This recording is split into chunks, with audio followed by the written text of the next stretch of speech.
जो गूगल और यूट्यूब पर सर्च किए जाने वाला एक हॉट मोस्ट टॉपिक है। जी हाँ, मैं बात कर रहा हूं डायरेक्ट सेलिंग इंडस्ट्री के बारे में। लाखों लोग इस इंडस्ट्री से बहुत बड़ा पैसा, बहुत अच्छा पैसा कमा रहे हैं, बहुत नाम बना रहे हैं, लेकिन आंकड़ों के हिसाब से अगर मैं बात करूं तो लाखों लोग इस इंडस्ट्री से स्कैम का शिकार हो चुके हैं, जिसमें करोड़ों लोग भाग रहे होते हैं और वो है नौकरी। जी हाँ दोस्तों, मैं लास्ट टाइम एयरटेल में नौकरी कर रहा था और मेरी सैलरी थी 12,000। मैं विकास जी पढ़ाई लिखाई में जो खास नहीं था, सही बताऊँ तो एवरेज स्टूडेंट था, और मेरी ग्रेजुएशन कैसे कंप्लीट हो गई मुझे खुद नहीं पता लगा। तो स्कूल और कॉलेज की कोई एक ऐसी याद जो आज आप हमारे ऑडियंस के साथ शेयर करना चाहते हैं? वैसे तो बहुत सारी यादें हैं, बट एक जब हम 10th क्लास में थे तो हमारे प्रिंसिपल एक बात किया करते थे कि लड़कियों को भूत समझो। तो सही बताऊं तो ब्रेन में ऐसा डाल दिया कि बहुत ही समझते रहे। डायरेक्ट सेलिंग है, ये फंसने फंसाने का बिजनेस नहीं है, ये फंसे हुए लोगों का निकालने का बिजनेस है। तो आपका फंसना कैसे हुआ इस इंडस्ट्री में? लोगों की भाषा में गए थे। मेरा फंसना मतलब दो रीजन रहे। विकास जी 4 अंधे लोगों को एक रूम के अंदर बंद किया, रूम में भेजा, मतलब बंद किया, उस रूम के अंदर एक हाथी को छोड़ दिया। कहते हैं एक सेब के बीज में कितने दाने होते हैं, 4 या 5, ये सबको पता है, लेकिन एक बीज में कितने सेब होते हैं ये किसी को नहीं पता। यूनिफॉर्म पहननी है, कैसा सलूट मारना है।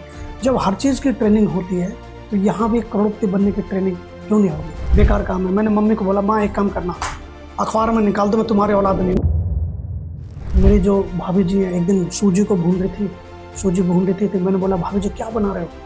तो उन्होंने जो बताया, सही बताऊँ तो आज तक मेरे दिल दिमाग कलेजे में फैट सेट है।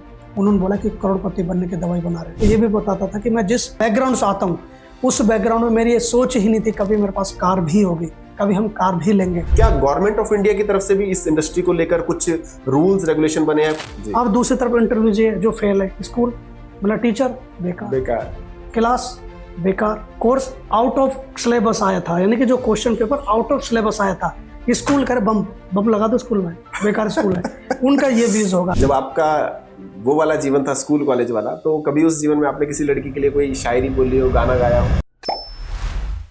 नमस्कार दोस्तों, जय हिंद। स्वागत है आप सभी का आज के हमारे पॉडकास्ट स्वास्थ्य संवाद में, जहां पर हम एक ऐसे गहरे टॉपिक के ऊपर बात करने वाले हैं जो गूगल और यूट्यूब पर सर्च किए जाने वाला एक हॉट मोस्ट टॉपिक है। जी हाँ, मैं बात कर रहा हूं डायरेक्ट सेलिंग इंडस्ट्री के बारे में। जिस इंडस्ट्री के अगर मैं ग्लोबल मार्केट कैप के बारे में बात करूं तो करीब 15 लाख करोड़ का ग्लोबल मार्केट कैप है, और इंडिया की अगर मैं बात करूं तो करीब 1.25 लाख करोड़ का इंडस्ट्री है ये इंडिया में।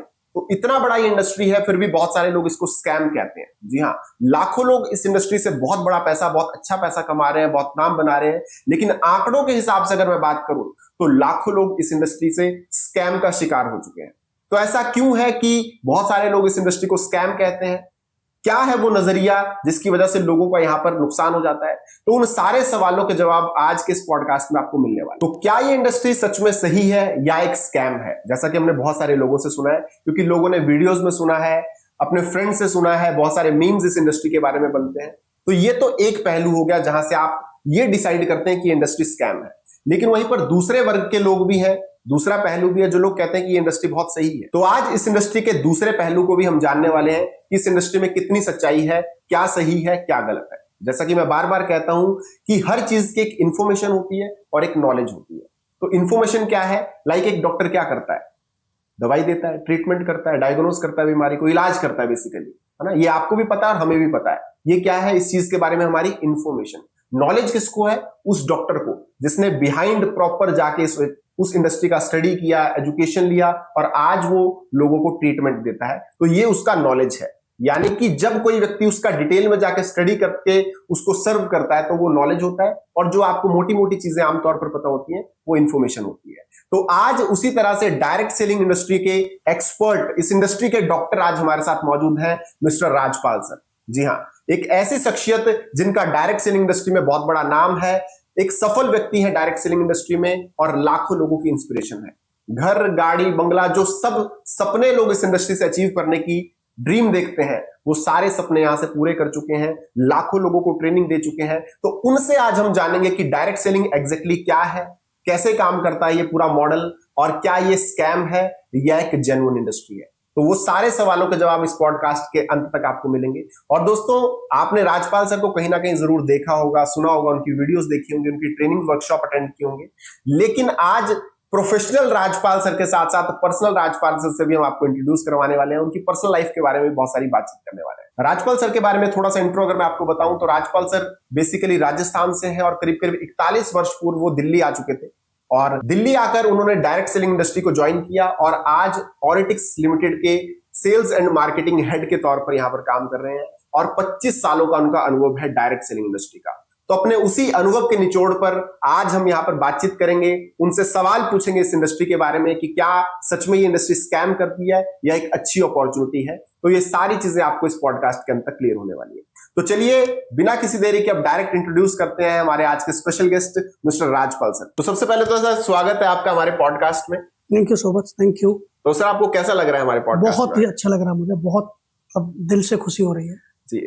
तो हमारी ऑडियंस को भी दिल से खुशी होगी क्योंकि एक ऐसी इंडस्ट्री से आज हम बहुत सारे सवाल जवाब करने वाले हैं सर, जिसका बहुत सारे लोगों को डाउट रहता है कि पता नहीं मैं इस इंडस्ट्री में कहीं फंस तो नहीं गया, है ना। तो बहुत सारे सवाल आज हम आपसे पूछने वाले हैं और आप एक्सपर्ट हैं, जैसा कि 25 साल का अनुभव है आपको इस इंडस्ट्री का। तो मैं उम्मीद करता हूं कि ये जो पॉडकास्ट है ये लोगों के लिए बहुत ही वैल्यूएबल पॉडकास्ट होने वाला है, राइट। तो सर आगे बढ़ते हैं, दूसरे पड़ाव पर अब लेके चलता हूं मैं आपको आगे। तो सर अब मैं जानना चाहता हूं, सबसे पहले हमारी ऑडियंस आपके बारे में जानना चाहती है, तो मैं चाहता हूं कि आप एक छोटा सा अपना इंट्रो जरूर दें कि आपका बैकग्राउंड क्या रहा, कहाँ से आप हैं और किस तरह से आपका पढ़ाई लिखाई रहा। जरूर जरूर जरूर।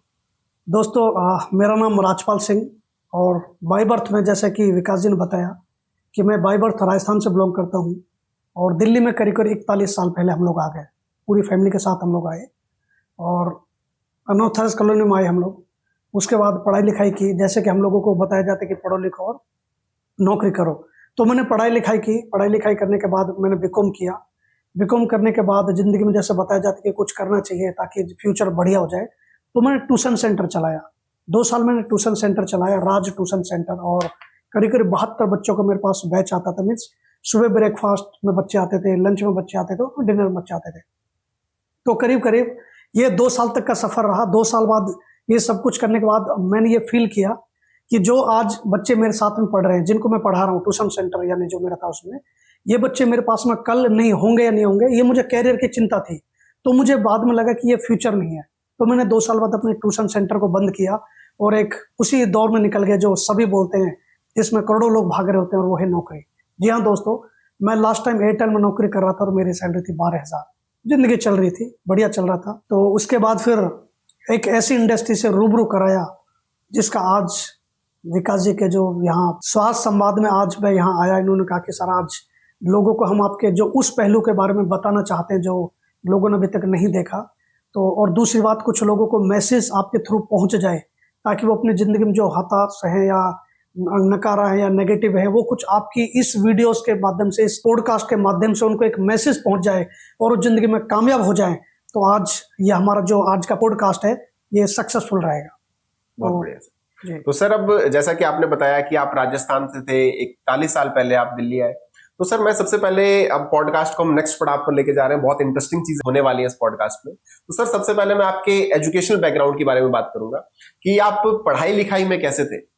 मैं विकास जी पढ़ाई लिखाई में जो खास नहीं था, सही बताऊं तो एवरेज स्टूडेंट था। और मेरी ग्रेजुएशन कैसे कंप्लीट हो गई मुझे खुद नहीं पता लगा क्योंकि बस यही था कि पढ़ते पढ़ते पढ़ते लास्ट के 3-4 दिन पढ़ता था मैं, खूब मेहनत करता था। 3 दिन, पूरी साल मेहनत नहीं करता था, एग्जाम वाले दिन मेहनत करता था और पास होते चले गए, बीकॉम होता चला गया। लेकिन हाँ, मेरी एक अच्छी खूबी थी कि मेरी जो क्लास में सबसे इंटेलिजेंट बच्चे होते थे, मेरी उनसे दोस्ती थी, या इनडायरेक्ट की बात को मॉनिटर से जी। तो अच्छे दोस्ती थी। तो यही मेरी पॉजिटिव सोच थी कि जिंदगी में कामयाब लोगों से दोस्ती रखना, सक्सेसफुल लोगों से दोस्ती रखना या खूबसूरत लोगों से दोस्ती रखना, वो मेरा एक शौक था जो आज मुझे इस मुकाम तक जिसने पहुंचाया। बहुत बढ़िया सर, बहुत बढ़िया। तो स्कूल और कॉलेज की कोई एक ऐसी याद जो आज आप हमारे ऑडियंस के साथ शेयर करना चाहते हैं? वैसे तो बहुत सारी यादें हैं, बट एक, जब हम 10th क्लास में थे तो हमारे प्रिंसिपल एक बात किया करते थे कि लड़कियों को भूत समझो। तो सही बताऊं तो ब्रेन में ऐसा डाल दिया कि बहुत ही समझते रहे। 10th क्लास हो गया, 12th हो गया, जब कॉलेज में पहुंचे तो कॉलेज में हमारा ऐसा था कि कोविड में नहीं गए हम लोग, सिर्फ जिसमें सिर्फ बॉयज़ था, इवनिंग कॉलेज में गए तो वहीं से किया। तो अच्छी यादें रही, बस बहुत सारी थी बट जिंदगी में, बट मैं चाहूँगा कि वो यादें दोबारा लौट के आ जाएं तो और बढ़िया रहेगा जी।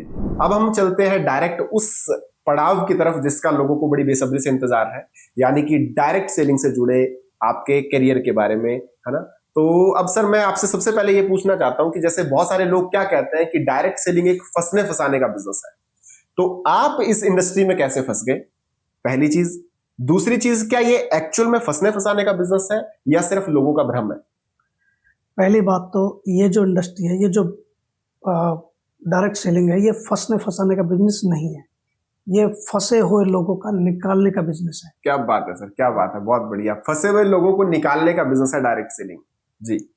तो आपका फंसना कैसे हुआ इस इंडस्ट्री में, लोगों की भाषा में कहे तो? मेरा फंसना मतलब दो रीजन रहे। क्योंकि जब मुझे इस इंडस्ट्री के बारे में मेरे जो बहुत ही क्लोज फ्रेंड हैं, जो मेरी क्लास के मॉनिटर थे और सबसे खूबसूरत बच्चा, मेरी क्लास का सबसे इंटेलिजेंट बच्चा, सबसे खूबसूरत और मॉनिटर भी था, मुझे उन्होंने इस सिस्टम से रूबरू कराया।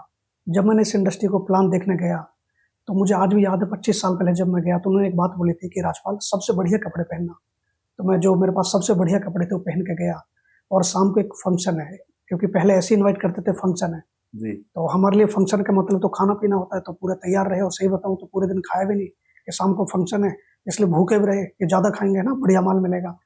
तो शाम को हम लोग एक जगह थी मीटिंग फरीदाबाद में, वहाँ पहुँचे तो वहाँ देखा कि सारे ब्लैक कलर के सूट में थे, सारे सूटेड बूटेड। तो मैं बड़ा खुश हुआ कि यार दोस्त हो तो ऐसा, इतनी बढ़िया जगह लेकर आया भाई साहब, क्या दोस्त है, मतलब याद रखा। तो उसके बाद उन्होंने कहा कि राजपाल जी एक काम करो, थोड़ी देर बैठते कि मीटिंग चलेगी, इस मीटिंग के बाद फिर बात करेंगे। तो 6 रो लगी हुई थी, 1 2 3 कुर्सी, यहाँ पे मैट बैठा हुआ था, उसके बाद बीच में खाली स्पेस था, फिर 1 2 3 कुर्सी, ऐसे 6 थी। तो मैं यहाँ बैठा हुआ था। उसके बाद करीब 6:30 7 बजे करीब एक शख्स गया और उन्होंने बोला गुड मॉर्निंग।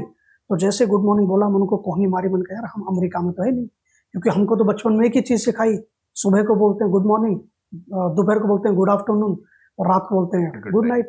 इन्होंने बोला गुड मॉर्निंग, भाई साहब समझ में नहीं आया। तो मैंने उनसे कहा ऐसे, तो उनका चुप चुप सुन ले। तो दोस्ती खातिर बैठे रहे, 1 1.5 घंटे प्लान चला, बहुत सारी बातें हुई और सब कुछ ऊपर से निकल गया, सारा कुछ खत्म हुआ। मेरे दोस्त ने पूछा कैसा लगा, मैं बहुत बढ़िया लगा। मुझे लगा अच्छा बोलना चाहिए, क्या दिक्कत है, खुश कर देते हैं दोस्त को। बट मुझे ये नहीं पता था मेरे बहुत बढ़िया मुझे फंसा देगा सही बोल। तो मैंने कहा जी बहुत बढ़िया लगा और ये बहुत बढ़िया। उसके बाद वो अपने घर चले गए, मैं अपने घर आ गया पूरी रात को आराम से। बस सही बताऊँ तो कुछ खाया भी नहीं, मूंगफली रास्ते मिली वो खाता हुआ आया घर पे। नींद आई सुबह, और मैं तो अपने आप को कोस रहा था कि मैं सुबह किसका मुंह देखा, तो पूरे दिन खाना ही नसीब नहीं हुआ। क्या हम लोग फंक्शन की बात कर रहे थे, कुछ भी नहीं हुआ।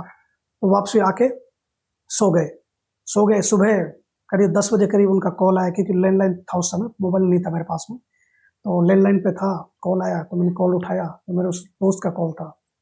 गुड मॉर्निंग राजपाल, बड़ा एक्साइटमेंट के साथ में, क्योंकि वो एक MNC कंपनी में जॉब किया करते थे। तो वहाँ से क्योंकि फ़ोन सामने थे, वो बिल्कुल PS थे, पर्सनल सेक्रेटरी, क्योंकि स्टेनोग्राफी किया था। तो वहाँ से कॉल आया, कॉल करते थे क्योंकि सामने सिस्टम सारे रखे होते थे। कॉल किया, राजपाल क्या हाल चाल? मैंने कहा बहुत बढ़िया। मैंने कहा हाँ क्या हाल चाल है, बहुत बढ़िया जी है, कैसा लगा? रात को नींद आई? मैंने कहा रात को नींद हाँ आई। कह रहा मुझे तो नींद नहीं आई, बस पूरी रात में तो मर्सिडीज BMW ऑडी चलाता रहा, रोज गिनता रहा। मुझे फिर याद है कल, हाँ अच्छा कल। कह रहे कैसा लगा? बहुत बढ़िया। और बढ़िया लगा ना कल? बढ़िया लगा। हाँ बहुत बढ़िया लगा। मुझे लगा फिर बढ़िया बोलने से क्या फर्क पड़ रहा है। तो उसके बाद 2 दिन हो गए, 3 4 दिन 5 दिन बाद हुआ क्या, मैं थोड़ा सा फोन भी मतलब मोबाइल नहीं उठा रहा था। तो छठे दिन क्या हुआ, एक दिन छोड़ के छठे दिन यानी करीब करीब 1 वीक के बाद, वो मेरा दोस्त सुबह 7 बजे अपने टॉप सीनियर को लेकर मेरे घर की बेल बजी सुबह 7 बजे। और 7 बजे मेरे घर पे आए तो मैंने, जो आपने देखा वो हॉल होता है जहाँ से देखते हैं ना बाहर आर पार देखते हैं, तो उसमें से देखा है मेरा दोस्त। तो मैंने गेट खोला, दोस्त की जो हम लोग जैसे बाई बर्थ राजस्थान से हैं, उनकी पूरी सेवा की, चाय पानी जो भी हो सकता है, ब्रेकफास्ट कराया, हमारे यहाँ जो भी चलता है, मतलब जो भी बेस्ट हो सकता है वो उनको दिया। उसके बाद भाई साहब उन दोनों लोगों ने, जो उनके सीनियर थे, मेरा ऐसा देसी भाषा में बताऊँ तो मेरा उन लोगों ने इतना सुनाया मुझे कि जैसे मैं और गर्दन करके आधे घंटे तक मैं सिर्फ सुनता रहा, जैसे मुझे इनका कर्ज देना और दे नहीं रहा हूँ, ऐसे मैं सुनता रहा। ऐसा मेरा फॉलोअप किया। मैं आपको बताऊं, कल को पैर टूट गया तो पैसे कहाँ से लाओगे, ये हो गया तो कहाँ से करोगे, ये करोगे। तो उसके बाद मेरा आधे घंटे तक अच्छे तरीके से किया। उसके बाद वो चले गए, कैसे लगा? मैंने कहा हाँ जी करूंगा। तो उसके बाद जब उनके जाने के बाद मुझे ये रियलाइज हुआ कि भाई साहब ये तो क्या हो गया, मतलब मैं अगर शायद पहले दिन मना कर देता तो शायद ये नौबत नहीं आती। अब मुझे सोचने को मजबूर होना पड़ा, क्योंकि 7 दिन तक मैं जिस चीज को हल्के में ले रहा था वो मुझे अब मेरे प्रेशर आने लगा। तो एक दिन ऐसी बात हुई, तीसरे दिन फिर फोन आया तो मैं फोन को अवॉइड करता था, और मैं फोन को उठा के कभी जो भी कौन बोल रहे हो, पापा जी की आवाज़ में बात करता था, मोटी आवाज़ में, ताकि उनको ये ना लगे मैं हूँ, क्योंकि मैं घर पे ही रहता था। जैसे मैंने बताया विकास जी, मैं ट्यूशन सेंटर चलाता था कोई, तो मैं ही उठाता था मोबाइल, मतलब फ़ोन को, तो मैं ही बोलता था मोटी आवाज़ में कि बेटा राजपाल तो बाहर गए। तो वो बोलते थे नमस्ते अंकल, जब आए तो मेरी बात करा देना। ऐसे एक बार हो गया, 2 बार हो गया, 3 बार हो गया। एक दिन चौथे दिन जैसे मैं इस आवाज़ में बोला, तो बोला राजपाल मुझे पता तू ही है, मुझे पता तू ही है, एक सवाल है, हाँ या ना बस। तो उस पर मैं थोड़ा सा ऐसा लगा कि अब जैसे मैंने मना किया, मेरा क्लोज फ्रेंड छूट जाएगा, दोस्ती में हाँ दोस्ती में अब वो हो जाएगा। और शायद मैं पहले दिन मना कर देता तो शायद ये बात नहीं आती, मैं बोल सकता था कि भाई तू ही बन जा करोड़पति, मैं ऐसे ठीक हूँ। लेकिन जो 10-15 दिन ये गुजर गए, ये बड़े टफ थे। और शायद उस दिन अब मुझे लगा अगर मैंने आज मना कर दिया तो मेरी जिंदगी भर के लिए दोस्ती टूट जाएगी, खत्म हो जाएगी। तो मैंने कहा सिर्फ 2 दिन, मैंने कहा सिर्फ मुझे 2 दिन दो, और 2 दिन के अंदर मैं पैसे का जुगाड़ करता हूँ, अरेंज करता हूँ। तो इस तरीके से मैं इस इंडस्ट्री में आया, और उसके बाद फिर जो भी है आज सबके सामने सबको पता है कि कौन है राजपाल सर, है ना। तो जैसा आपने बताया कि इस तरह से आपकी इस इंडस्ट्री में फंसने की जर्नी रही, राइट।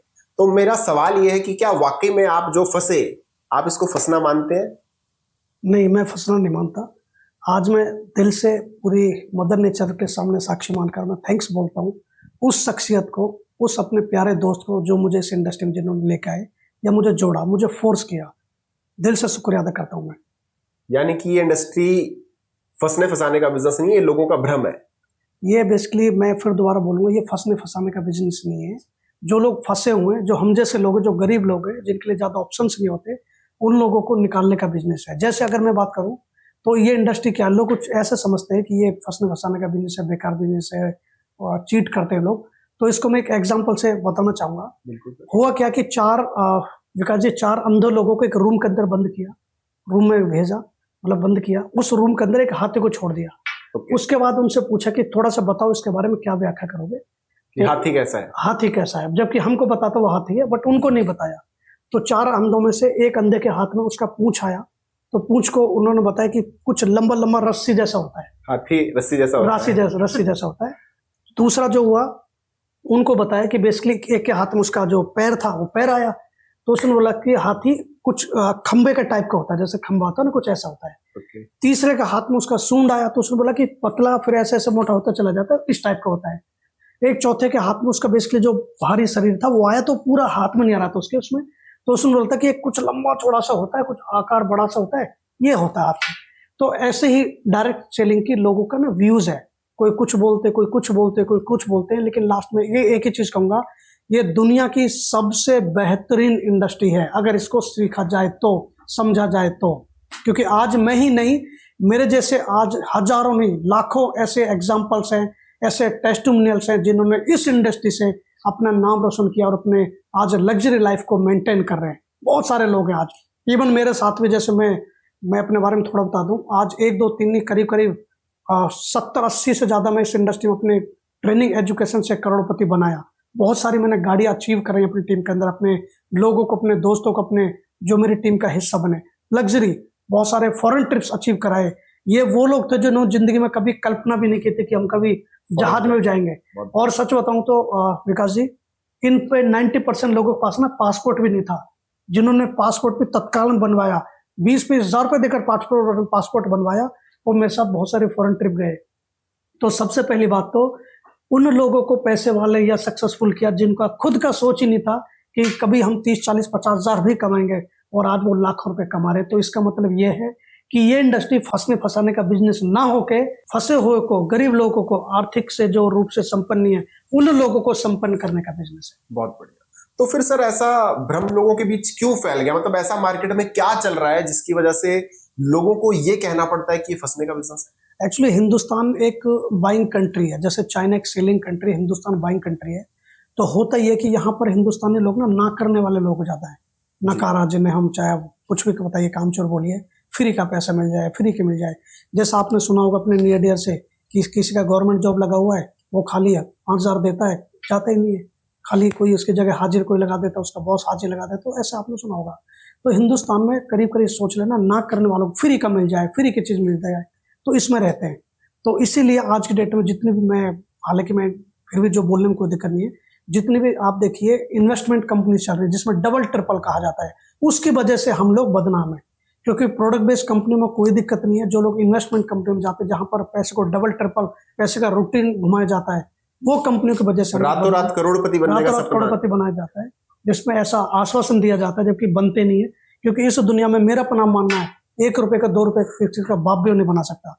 हाँ, मेहनत से उस पर अगर बीज से, एक बीज से, कहते हैं एक सेब के बीज में कितने दाने होते हैं, 4 या 5, ये सबको पता है, लेकिन एक बीज में कितने सेब होते हैं ये किसी को नहीं पता। बहुत बढ़िया। तो ये फैक्ट है। तो कहने का मतलब है लोगों को अवेयरनेस नहीं है, लोगों को जानकारी नहीं कि हमको कौन सा बिजनेस करना चाहिए, कौन सा नहीं करना चाहिए, या डायरेक्ट सेलिंग के नाम पर जो गोरख धंधे हो रहे हैं, जो ये इन्वेस्टमेंट प्लान चल रहे हैं, बेसिकली उनकी वजह से हम लोगों को ऐसा बोला जाता है, जबकि जो प्रोडक्ट बेस्ड कंपनियों में कोई दिक्कत नहीं है। तो बेसिकली ये है वो व्यू दोस्तों, जिसकी वजह से जो एक पहलू इस इंडस्ट्री को स्कैम कहता है, गलत कहता है, वो है इन्वेस्टमेंट मार्केट। यानी कि लोगों को रातों रात अमीर बनने के सपने दिखाए जाते हैं, उनको झांसा दिया जाता है और उनसे पैसे हट लिए जाते हैं, उसके बाद वो कंपनियां गायब हो जाती हैं और लोग कहते हैं कि जी इस जुड़ने जोड़ने वाले बिजनेस में हमारा भी नुकसान हो गया। लेकिन जैसा कि सर ने बताया कि प्रोडक्ट बेस्ड यानी कि मनी फॉर बाइंग वैल्यू, अगर आपको कोई चीज दे रहा है तो वो एक जेन्युइन चीज हो सकती है और उसमें आपके नुकसान की गुंजाइश जो खत्म हो जाती है, क्योंकि आप पेमेंट करते हैं और बदले में आपको शायद मनी फॉर वैल्यू प्रोडक्ट मिल जाता है। राइट, बहुत बढ़िया। तो दोस्तों ये यानी कि स्कैम है, ये केवल आपका भ्रम है। भ्रम नहीं, मतलब लोग नुकसान करते हैं लेकिन वो अपनी अज्ञानता के कारण कर रहे हैं। यस, बहुत बढ़िया। चलिए सर, बहुत बहुत धन्यवाद कि आपने इस चीज का जवाब भी दे दिया लोगों को कि ये कोई स्कैम नहीं है दोस्तों। तो अब सर आगे मैं बढ़ूं, इससे पहले मैं ये जानना चाहूंगा कि जब आप इस इंडस्ट्री में फंस गए अब, तो उससे पहले आपके घर के फाइनेंशियल हालात कैसे थे? एक्चुअली मेरे पापा का एक परचूने का शॉप था, जिसे किराना शॉप बोलते हैं जी। जो मेरे बड़े भाई साहब टेक्निकल ऑफिसर थे, उनका भी अच्छा सैलरी था। जो मुझसे बड़े थे वो बेसिकली उनका एक एसएस इलेक्ट्रॉनिक्स प्लस इलेक्ट्रिकल्स नाम से शॉप था। मैं घर में सबसे छोटा, तो सब कुछ बढ़िया था। बट अगर मैं ये बोलता कि मुझे इस चीज़ के लिए पैसे चाहिए, दो बनाने के लिए, मेंबर बनाने के लिए पैसे चाहिए, तो शायद वो मना कर देते। इस वजह से मैंने घर में डिस्कस नहीं किया। वैसे फाइनेंशियली ठीक थे, इतने बुरे नहीं थे, बढ़िया चल रही थी जिंदगी। जो एक आम परिवार को जो बेसिक चीज़ें चाहिए वो सारी हमारे पास में थी।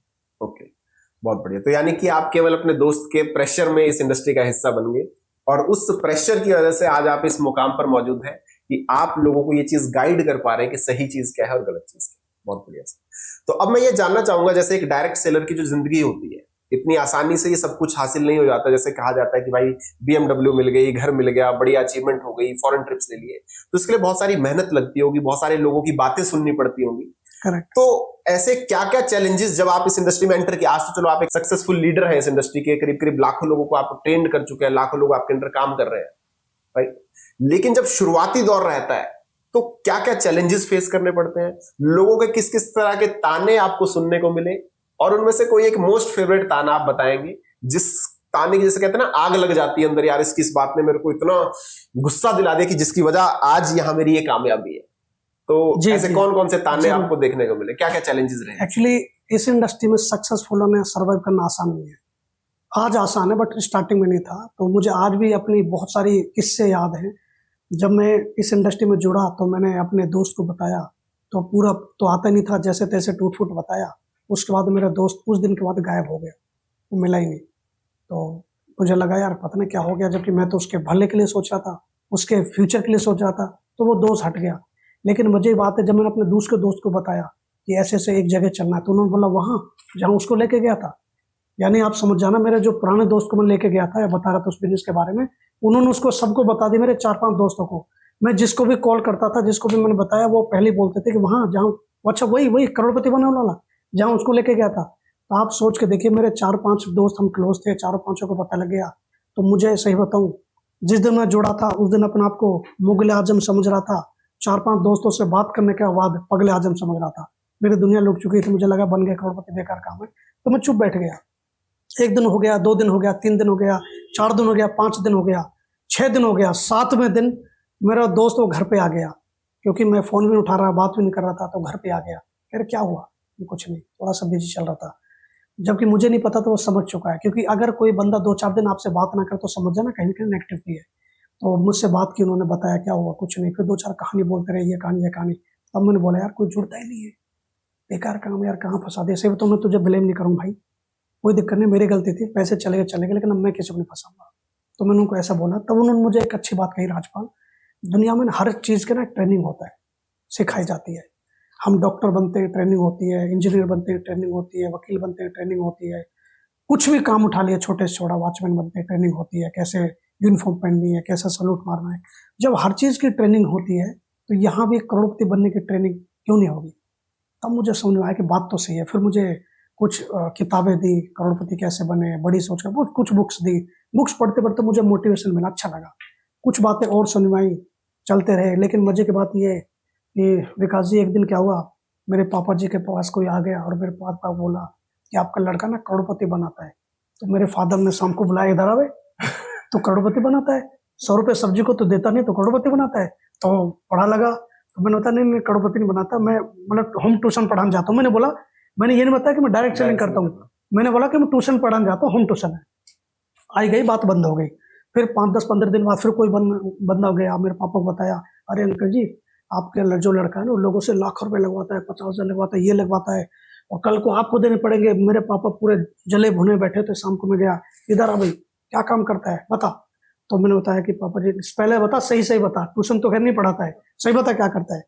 तो मैंने पेज लिया पूरा, पापा को बिठाया, सामने बैठे, मैंने बताया कि बोले पीछे, पापा जी आपको इतने पैसे लगाने, ऐसे मेंबर 2 बनाने, वो आगे दो, आगे दो, आगे दो, और ऐसे ऐसे पैसे आएंगे।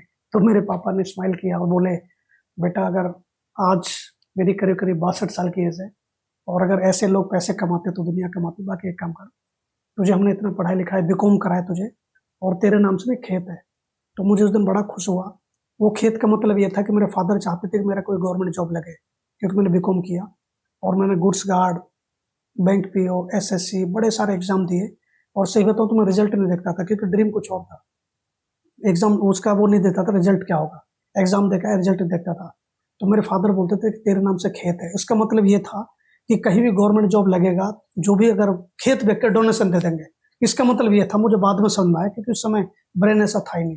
हालांकि मैं चिढ़ाता था छोटे बहन भाइयों को कि देखा, मेरे पास खेत है, तुम्हारे पास नहीं है, तो चिढ़ाता था। जबकि इसका मतलब ये था कि गवर्नमेंट जॉब के लिए, क्योंकि मेरी पूरी फैमिली में, एंटायर पूरी फैमिली में किसी का गवर्नमेंट जॉब नहीं है, तो चाहते थे कि किसी एक का लगे। तो ऐसा मैं आया। उसके बाद फिर जब पापा को बताया कि ऐसे ऐसे, तो उनका बेकार काम है बेटा, एक काम कर, अच्छी वाली नौकरी है, अच्छा वाला कहीं दूसरी जगह ट्राई करो, बट नौकरी करो, कोई दिक्कत नहीं है। उसके बाद बट दिमाग के अंदर भूत चढ़ चुका था, घुस चुका था कि डायरेक्ट सेलिंग, अच्छा पैसा, करोड़पति, गाड़ियां। फिर बुक्स पढ़ने लगे, फिर मैं ट्रेनिंग में जाने लगा, जहां बताया गया कि ऐसे होते हैं, लोगों को ऐसे बोलना है, ऐसे बात करनी है, ऐसे बैठना। धीरे धीरे करके मुझे इंटरेस्ट क्रिएट हुआ। तो मुझे करते करते लगा नहीं, इंडस्ट्री तो बहुत बढ़िया है। फिर मैं चुपचाप, जो एक तो होता था कि जो हमारी गली थी, आपको पता है नॉर्थ ईस्ट कॉलोनी में 5 लोग हमेशा खड़े मिलेंगे नुक्कड़ पे, वही दोस्त होते थे। उन सबको मैं बता चुका था, या किसी न किसी ने उनको बता दिया। वो एक ही बात बोलते थे जब आता था, और करोड़पति। सोचो पीछे से जब आवाज आ रही हो और करोड़पति, तो कैसा लगेगा। आवाज आती थी तो गुस्सा तो इतना आता था विकास जी की खून कर दे, गुस्सा बहुत आता था। मैं इस फीलिंग को समझ सकता हूँ, बड़ा गुस्सा आता था। बट मैंने कहा चलो क्या करें, कोई बात नहीं। मैं एक ही बात बोलता था, इनको एक दिन में दिखाऊंगा। तो बट क्या करें, सुबह निकलते हुए किसी ने कुछ टोक दिया, और करोड़पति आज कितने मुर्गे फंसे, कितने कटे, तो ऐसे ऐसे शब्द सुनने को मिलते थे, बड़ा गुस्सा आता था। लेकिन फिर मैंने अपने आप को प्रिपेयर किया। हमारे एक कहावत है, कोई दिखेगा तो कोई बोलेगा। तो मैं सुबह इतनी जल्दी निकलता था, गली साफ होती थी, और रात को लेट आता था, गली साफ होती थी। तो ये जिंदगी के मैंने कुछ समय झेले। लेकिन फिर उसके बाद पापा भी टोकते थे, मम्मी भी टोकती थी। एक दिन तो ऐसा हुआ, पापा ने बड़ा डांटा मुझे। अब पापा की डांट के, पापा के सामने कुछ बोलते नहीं हम लोग। तो मैं मम्मी को बोला कि मम्मी एक काम करो, कह रहे तेरे पिताजी बोलते हैं बेकार काम है, ये काम है, इतने पढ़े लिखे हैं। मेरे पापा ने 64 में 10th किया। मतलब आप सोच के देखिए, 64 में 10th कर चुके थे, बट कहीं गवर्नमेंट जॉब नहीं लगा। बड़ा जिंदगी में हो सकता है स्ट्रगल लिखा हो। तो एक ही बात बोलती थी मम्मी कि बेटा बेकार काम है, ये है वो, और ये काम छोड़ दे, वरना तेरा ब्याह भी नहीं होगा। ब्याह समझते हैं आप, शादी, हमारे यहाँ ब्याह बोलते हैं। तो तेरा ब्याह भी नहीं होगा, शादी नहीं होगी। तो मम्मी को बोलता था, देखो माँ, मेरे से बड़े 2 भाई हैं, उनकी शादी हो चुके, बच्चे हो चुके हैं, टाटा बिरला की औलाद तो नहीं है भाई, वंश तो चल गया ना, हमारा बहुत बड़ा वंश चल गया, अब जरूरत है ना सबकी शादी होगी। तो मैं मम्मी को बोला, ऐसे मम्मी को चुप कर दिया, चले गए। 5-10 दिन, महीने 2 महीने फिर आए। फिर पापा डांटते थे, क्या करता, समझाते नहीं। मम्मी को बोलते थे कि यार समझाए से, कहाँ अपनी जिंदगी खराब कर रहा है, कहाँ भविष्य खराब कर रहा है, इसके साथ वाले वो वहां नौकरी कर रहा है, किसी का कहाँ गवर्नमेंट लग गया, जॉब लग गया, किसी का कहीं लग गया, ये ऐसे ही है। तो समझाते थे। एक दिन फिर समझाया मम्मी ने कि बेटा एक काम करो, देख तू जो पैसे लगवाता है, कल को हमसे पैसे लेने आएंगे, हम कहाँ से देंगे। तो उन्हें पता लगा किसी के 20,000, किसी के 50,000, लाख रुपए हम कहाँ से देंगे, घर बेच के देंगे क्या, बेकार काम है। मैंने मम्मी को बोला, माँ एक काम करना, अखबार में निकाल दो, मैं तुम्हारे औलाद नहीं हूं, मैं दे दूंगा। भाई यही तो होगा ना, ज्यादा ज्यादा और क्या होगा, ज्यादा ज्यादा ये होगा। अब वो मेरे से बात करेंगे, जिसके पैसे मैं लगा रहा हूं मुझसे बात करेगा, मैं जवाब दे दूंगा। तो मैं माँ को ऐसे बोलता था, माँ भी कहती थी पागल हो गया, किसने तेरे ऊपर है जादू टोना, समझते जादू टोना कर दिया, ऐसी ऐसी बात होती थी। और बस जिंदगी चल रही थी, सही बताऊं तो। बट एक दिन का मुझे किस्सा बड़ा याद है। जिंदगी बड़ी ऐसी चल रही थी, और मेरी जो छोटी बहन थी, मैं उससे पैसे लेता था कि बहन एक काम करने 50 रुपए दे, बाइक में पेट्रोल डालने को, सही बताऊं पैसे नहीं होते थे। तो मैं बहन से बोलता था, बहन एक काम करने 50 रुपए दे, मैं वापस जाऊंगा, प्लान देके आऊंगा, पैसे आएंगे डबल दूंगा। बट आपको पता है कि लोग इस इंडस्ट्री में इतनी जल्दी जुड़ते नहीं है, क्योंकि मेरा जो उस समय भावना थी खाली जोड़ने की थी, खाली जुड़ जाए, खाली जुड़ जाए बस, कैसे करके, क्योंकि लालच दिखता था, मेरा ग्रेडीपन दिखता था, इसलिए कोई नहीं जुड़ता था। तो एक बार हो गया, बहन का कर्जदार हो गया, सोचो छोटी बहन का कर्जदार हो गया, अपना आपको सोचता था, बड़ा उदास रहता था। एक दिन वैसी बात हुई थी, मेरी जो भाभी जी है, एक दिन सूजी को भून रही थी, सूजी भून रही थी, तो मैंने बोला भाभी जी क्या बना रहे हो? तो उन्होंने जो बताया, सही बताऊं तो आज तक मेरे दिल दिमाग कलेजे में फैट सेट है। उन्होंने बोला कि करोड़पति बनने की दवाई बना रहे हैं। तो मैं तो हंसा पहले, तो बाद में लगा यार घर में इज्जत नहीं है, क्योंकि सूजी को भून रही थी। मैंने भाभी जी क्या बना रहे हो? तो उन्होंने बोला करोड़पति बनने की दवाई। मैंने कहा भाई घर में इज्जत नहीं, बाहर तो जब करेंगे। तो उस दिन मुझे लगा कि यार अब तो घर में इज्जत नहीं, क्या किया जाए। तो ऐसे ही चल रही थी जिंदगी, उतार चढ़ाव उतार चढ़ाव। एक दिन क्या हुआ, बिकॉज वो मेरा जो जिससे मेरा जिंदगी में ट्रांसफॉर्मेशन हुआ, क्योंकि टर्निंग पॉइंट हुआ। और सही बताऊं ये करीब 3-4 साल मुझे इस इंडस्ट्री में हो चुके थे, और जिंदगी ऐसी चल रही थी। और सही बताऊं तो बस बड़ी बड़ी बातें करते थे, मोटिवेशन पूरा था, लेकिन लोग जुड़ नहीं रहे थे, साथ नहीं दे रहे थे, बाइक पर भागे थे। सही बताऊं तो हाथ पैर सारे काले हो गए, क्योंकि आप देखें बिना ग्लव्स के चलते थे, हाथ में काले, ऐसे ही खूब मेहनत की, लेकिन जो रिजल्ट था वो नहीं आ रहा था। तो एक दिन मेरा क्या हुआ कि पेट्रोल कम था, मैं कहीं जा रहा था, तो वहां से फोन आ गया, उसमें मैंने फोन ले लिया था। तो फोन आया कि आज की मीटिंग कैंसिल है।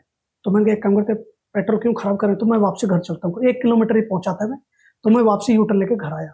जैसे मैं घर आया तो अपना बाइक खड़ी किया, मैं ऊपर चला गया, मेरा 2nd फ्लोर पर घर था। तो ऊपर गया, एक रूम था, बड़ा सा रूम था, उसमें मैं गद्दे बिछा के सोता था। तो जैसे मैं बैग रखा, गद्दे पे बैठा, तुरंत थोड़ी देर बाद देखा कमरे में अंदर पापा जी आ गए। तो मैंने पापा जी के पैर देखे, तुरंत मम्मी भाई भाभी, मेरे सामने 8-10 लोग खड़े हुए थे, और मैं सबसे छोटा। मैंने गर्दन नीचे करके सबके पैर देखे, सारे खड़े, क्या करूं क्या ना करूं, अब निकल भी नहीं सकता था, कहाँ जाऊं कहाँ नहीं जाऊं। तो हुआ ये फिर, तो पापा ने बोला कि बेटा एक काम कर, तुझे बहुत समझा लिया, हमने तुझे बहुत समझाया, 2-3 साल से तुझे बहुत समझा दिया, बाकी अब एक काम करते, क्योंकि अब तू मान तो नहीं रहा है, अब तेरे पास 2 रास्ते हैं, 2 रास्ते, और इनमें से एक चूज करना, बाकी सारी बातें बेकार है। हर तरीके से समझा लिया। अब 2 बातें, या तो ये काम छोड़ेगा अभी, ये सारी किताबें पढ़, करोड़पति अभी बंद कर काम ये, और सॉरी दूसरा, या घर छोड़, 2 में से एक चूज करना, या तो ये काम छोड़ या फिर घर छोड़। तो कुछ नहीं किया मैंने, कोई रिएक्ट नहीं किया, मैं खड़ा हुआ, एक पिट्ठू बैग मेरे साइड में रखा रहता था, और मेरे पे ऐसे हैंगर था, हैंगर के ऊपर ऐसे कपड़े रखे रहते थे। मैंने पिट्ठू बैग उठाया, ऐसे शर्ट ऐसे डालने लगा, तो पापा यूं देखने लगे, 1 second, 2 second, 3 second, 5 second, 20-30-40 second देखने के बाद बोले क्या कर रहा है? मैंने कहा घर छोड़ रहा हूँ। और सही बताऊं, आज ये बात बोलते हुए मेरे गूज बम्स हो रहे हैं, रोंगटे खड़े हो रहे हैं, ये जवाब देते हुए कि मैं उस दिन कहाँ जाता घर छोड़ के। तो अच्छा, उन लोगों ने ये एक्सेप्ट नहीं किया था कि ये ऐसा जवाब देगा घर छोड़ने वाला। तो चुप, सारे चुप, एक दूसरे का फेस देखने लगे, क्या करें। अब सारे एक दूसरे को मतलब मेरी तरफ देख के गाली देते हैं, मतलब जो कोसना होता, कोसना समझते हैं आपने, कोस के उधर उधर बोल बाल के मेरे लिए उल्टा सीधा बोल के सारे चले गए, पागल हो गया है, ये हो गया है, अपनी जिंदगी खराब कर ली इसने, भविष्य खराब कर लिया, पता नहीं बना करोड़पति, ये है वो, भीख मांगेगा, जो भी है, मतलब ऐसे ऐसे ताने देके वो चले गए, सारे चले गए, पापा रुके रहे। तो पापा जी ने एक बात कही थी, बेटा इस दुनिया में ना कोई भी पेरेंट्स अपने बच्चों को ना बुरा नहीं चाहता, याद रख लेना। दुनिया में हर पेरेंट्स चाहता है वो उसके बच्चे कामयाब हो, सक्सेसफुल हो। बिल्कुल सही बात। लेकिन तूने जो ये किया है, 3-4 साल हमें तंग किया, ये किया है बेकार, और हमने तुझे आज चांस दिया, आखिरी चांस था, लेकिन तूने जिस तरीके से घर छोड़ने के लिए तैयार हो गया, तो अब हमारे लिए बेकार है, आज के बाद कुछ नहीं बोलेंगे। और सही बताऊं तो जो ये आखिरी शब्द थे, वो मेरे अंदर तक मुझे भेद दिया। उनके शब्द ये थे, तो हमारे लिए मर गया। तो सोच के देखिए, आज मुझे बोलते ही बड़ा लग रहा है ये, माई फादर नो मोर, तो बड़ा अजीब सा लग रहा है। तो चले गए, उसके बाद मैंने गेट बंद किया, मैं इमोशनल हो गया, गेट बंद किया, लाइट बंद कर दी, और पंखे की तरफ देखने लगा, क्या करें। तो बड़े सारे थॉट्स आपको पता है कि इस समय चल रहे होते हैं, क्योंकि जब चारों तरफ से आपको अंधकार दिख रहा होता है, दोस्तों की तरफ से ना, फ्रेंड की तरफ, मतलब रिलेटिव की तरफ से ना, कोई जुड़ नहीं रहा हो, बहन का कर्जदार हो गया, ताने सुन सुन के बड़ा अजीब सा लगा। नेगेटिव थॉट आए उस समय, क्या कर रहे हैं, तो पंखे की तरफ देखने लगे। देखते देखते तुरंत यहाँ से एक नेगेटिव इंसान चल रहा था, अभी मेरे दूसरी तरफ से एक पॉजिटिव इंसान निकला। उन्होंने कहा ना राजपाल, अगर मान लेते कुछ 19 डिसीजन लिया तो ये लोग कहेंगे देखा बेकार काम था, बेकार करता था, फालतू काम था, ये कोई काम बढ़िया नहीं था, तो ऐसे बोलेंगे। नहीं, फिर इधर से जवाब आया कुछ तो कोई तो नहीं जुड़ रहा तेरे साथ, कोई भी नहीं आ रहा है, छोड़ दे। फिर इधर से फिर पॉजिटिव, तो करीब 5-10 मिनट की लड़ाई में मेरा पॉजिटिव इंसान जीता। उसमें मैंने लाइट ऑन किया और शीशे की तरफ खड़ा हो, मेरा पूरा मिरर होता था, पूरा इस पे पूरा खड़ा होकर देखता था मुझे जूते से लेकर ऊपर तक। तो मैंने शीशे की तरफ देखा और उंगली किया और उत्तर दिया हु आर यू। तो सामने कौन था, मैं ही होऊंगा। उस दिन अपने आप से 3 कमिटमेंट किया, राजपाल तेरा टाइम पैसा एनर्जी फालतू नहीं है, टाइम पैसा एनर्जी फालतू नहीं है, जहां भी जाएगा 100% रिजल्ट लेकर आएगा। विकास जी, उस दिन का दिन था, आज का दिन है। मेरे टेबल पे आज तक कोई बैठ जाए बिना पैसे ले जाएगा नहीं, क्योंकि मैंने अपने आप को ऐसा बनाया। बहुत बढ़िया सर, बहुत बढ़िया, बहुत बढ़िया। मैंने कसम खाई कि मेरा टाइम, मेरी एनर्जी, मेरा पैसा फालतू नहीं है, जहां भी बैठूंगा मैं 100% दूंगा। और मैं आपको बताऊं विकास जी, मैं वेट लगा के, शर्त लगा के इंटरव्यू उठाता था, शर्त लगा के लोगों को जोड़ता था। बताओ इनको जोड़ना है, चैलेंज है, अगर ना जुड़े तो नाम बदल देना। बस 1,000, 2,000, 3,000, 1,00,000, 2,00,000, 5,00,000 का बैट लगा लो, मैं इसे जोड़ के आऊंगा। अब जोड़ता था, क्योंकि मुझे एक बात समझ में आ गई थी कि दुनिया में सबको चाहिए पैसा, सबको चाहिए ईमानदारी का, इज्जत का, सबको चाहिए। एक बात समझ में आ गई थी, क्योंकि मेरे अंदर पहले मेरा जो क्रेडिपन था उसको मैंने खत्म किया। मैं लोगों के लिए सोचने लगा, उनके बातें करने लगा, तो मेरे साथ लोग आने लगे। और आज जो भी है वो सब उसी पॉजिटिवनेस की वजह से है, जो भी आज मुकाम पर हूँ। बहुत बढ़िया सर। तो मतलब तानों का दौर आपका भी खतरनाक रहा, क्योंकि दोस्तों कहते हैं ना कि सफलता इतनी आसानी से मिल जाए तो फिर तो हर कोई बैठा है। यानी कि सफलता आपसे बलिदान मांगती है, वो सफलता भी देखती है कि क्या ये आदमी उस लायक है भी या नहीं कि मैं इसके पास चले जाऊं। तो सर की जिंदगी में भी ऐसा पड़ाव आ गया था कि पिताजी ने भी ये कह दिया कि या तो इस घर में रहेगा या तो ये बिजनेस करेगा। तो सर अपना बोरी बिस्तरा उठा के निकलने वाले थे, राइट? ऐसा सिचुएशन भी आ गया था। और वो डिसीजन, और आज इस मुकाम पर सर मौजूद है कि एक कंपनी में डायरेक्ट सेलिंग इंडस्ट्री को 25 साल से कर रहे हैं, और एक कंपनी ऑरिटिक्स लिमिटेड में आज सर सेल्स एंड मार्केटिंग के हेड है, और हजारों लोगों को लीड कर रहे हैं, हजारों लोगों के लिए एक इंस्पिरेशन है। बहुत बढ़िया सर। तो अब मैं ये जानना चाहूंगा कि आपका जो इतना अच्छा एक्सपीरियंस रहा, इतना जबरदस्त सफर रहा, इसको कंक्लूड अगर मैं करूं, निचोड़ इसका निकालना चाहूं, तो आप लोगों के लिए क्या सजेस्ट करते हैं कि क्या उन्हें डायरेक्ट सेलिंग करना चाहिए? बेशक देखो, जैसा कि सिंपल सी बात है कि बहुत सारे लोग पुलिस की जॉब के लिए अप्लाई करते हैं लेकिन सब सिलेक्ट नहीं होते। तो उसी तरह से जाहिर सी बात है बहुत सारे लोग डायरेक्ट सेलिंग इंडस्ट्री में आते होंगे लेकिन बहुत सारे लोग सफल नहीं हो पाते होंगे। तो उस सबसे हटके भी अगर मैं बात करूं तो क्या आपकी क्या राय है कि डायरेक्ट सेलिंग करना चाहिए, और अगर करना चाहिए तो क्या इस इंडस्ट्री से कुछ ऐसी ट्रेनिंग सीखने को मिलती है जो कहीं और भी काम आ सके? Yes, definitely. मैं इस पॉडकास्ट के माध्यम से सभी पेरेंट्स को एक मैसेज देना चाहूंगा कि अपने बच्चों को कम से कम 1 से 2 साल डायरेक्ट सेलिंग 100% कराना, पैसे कमाने के लिए नहीं। क्योंकि इस इंडस्ट्री में जब आप अपने बच्चों को डालते हैं तो दुनिया कैसी है ये पता लगेगा, सीखने को मिलेगा, लोग कैसे पता लगेगा, उनका डिसीजन लेने की पावर बढ़ जाएगी, टाइम मैनेजमेंट बढ़ जाएगा। तो बहुत सारी चीजें हैं वो इस इंडस्ट्री की ट्रेनिंग के बाद मैं गारंटी ले सकता हूँ वो किसी भी इंडस्ट्री में फेल नहीं हो सकते। पैसा कमाने का अलग बात है, लेकिन पैसे को कमाते रहना ये अलग बात है। तो डायरेक्ट सेलिंग बहुत खूबसूरत व्यापार है, बहुत खूबसूरत इंडस्ट्री है। मैं आपको आज मेरे पास 1-2 नहीं, बहुत सारे ऐसे एग्जांपल्स हैं जो मेरे इस इंडस्ट्री में डायरेक्ट सेलिंग में कामयाब नहीं हुए, लेकिन वो अपने प्रोफेशन में हमारी एजुकेशन से आज बहुत सक्सेसफुल है। 1-2 नहीं, बहुत सारे एग्जाम्पल है। तो सभी पेरेंट्स अपने बच्चों को 1-2 साल 100% डायरेक्ट सेलिंग कराना। मतलब कि डायरेक्ट सेलिंग इंडस्ट्री की जो ट्रेनिंग होती है वो आपको आपके करियर में, आपकी लाइफ में, बेशक आप डायरेक्ट सेलिंग करें ना करें, वो आपको आपकी जिंदगी में भी काम आती है। 100%। तो ऐसा क्या मोटिवेशन दिया जाता है इस ट्रेनिंग में, आप कुछ बता सकते हैं? देखो, ट्रेनिंग में मोटिवेशन वो दिया जाता है, जैसे अगर मैं इंडिया की बात करूं, यहाँ का जो एजुकेशन सिस्टम है, जैसे आज भी अगर मैं आपको बात करूं तो 4th या 5th क्लास में एक चैप्टर है पुष्प की अभिलाषा। पुष्प की अभिलाषा है वो, आज मैं जब भी जैसे मेरे बच्चे पढ़ रहे थे तो उसमें भी था।